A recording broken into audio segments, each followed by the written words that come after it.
All right, our next comic, she's a very sweet person. She's actually so sweet that scientifically she physically cannot come in contact with the sun. So please welcome Megan Ballardini. Yeah, thank you. I have a question really fast for you all. How many people with the same name need to get canceled before we just cancel the entire name? Can we agree it's time to retire the name Jeff? Between Bezos, Epstein, and Dahmer, who's going to decide for a newborn that for the rest of their life, immediately and constantly, they're going to be associated with all of the Jeffs that came before them? I moved out of my parents' house last year. That was a pretty big change. It took 3 whole weeks for my room to become the new office, and that kind of hurt. But there was like some warning signs. You know, they got a new dog. The dog's the new favorite kid. The Netflix password used to be my name and birth year, now it's the dog's name and birth year. Pictures on the wall of me or the dog now, right? So like, it was expected, but it still stung. But I think really who was hurt most by this was my little brother. He went missing last year. We didn't even have a picture. It was a little touch and go. Eventually we did find like kind of a side profile of him in the background of the dog's portrait. But we did recover him finally. So I hear people talk all the time about how men in uniform are like the hottest men. And absolutely, I 100% agree. But I think we give the uniform too much credit. It's really what the uniform represents, right? Like firefighters, policemen, military, what do they all have in common? Salary, benefits, high potential to die on the job. My white picket fence looks a lot like widowed with a great life insurance settlement. So I have a trophy shelf at home, and it's all of the trophies of like most heart, most improved, and they're from my middle school basketball team tryouts, which is to say I never made the middle school basketball team. But like I fully grew up in the era of participation trophies, and the coaches loved me because really the only rule about the participation trophy era is you can't just give trophies to the best players.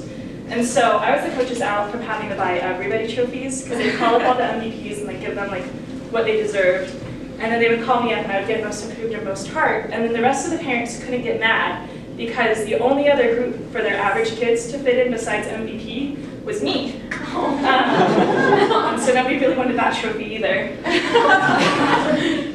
So I've been dating a little bit, kind of going out with some different people, and I think my favorite part of dating is getting ghosted. Getting ghosted is like a create your own adventure story. You don't need to go into like the trust issues and like being best friends with the ex. You can just like make up something epic as to why they stopped talking. But no, dating's a lot of fun. I was going to go on a hike a couple weeks ago with this guy. We're going to go on a hike date, and we're going to meet at the trailhead, right? And so I get to the trailhead, and I text him like, hey, I'm here, and I don't hear from him, and I'm kind of like, wait a little bit, and he's a little bit late, and I'm like, it's all good. So I give him a call, and he doesn't pick up, right?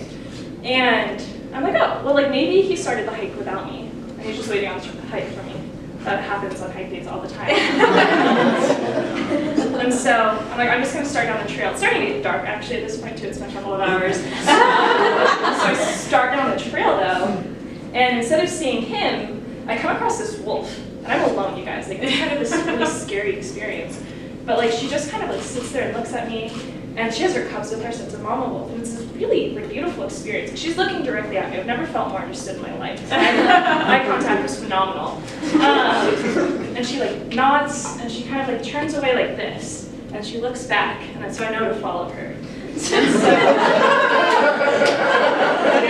this was an agreed upon thing. She was okay with me following her. And I follow her to the wolf den, and that's where the rest of the wolf pack is.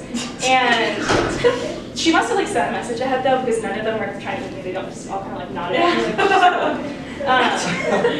And so I'm sitting there, I'm like, oh my gosh, this is so amazing. Like, how many of you guys have sat in a wolf den with a wolf pack and not gotten eaten, right? You're all still here, so I'm assuming none of you. So I'm a special one.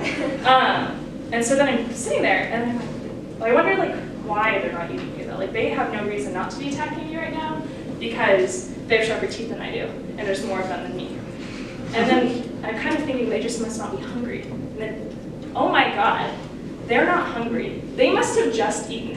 And basically, guys, what I'm saying is I wasn't ghosted. I was eaten by wolves. I'm Megan Ballardini. Thank you so much.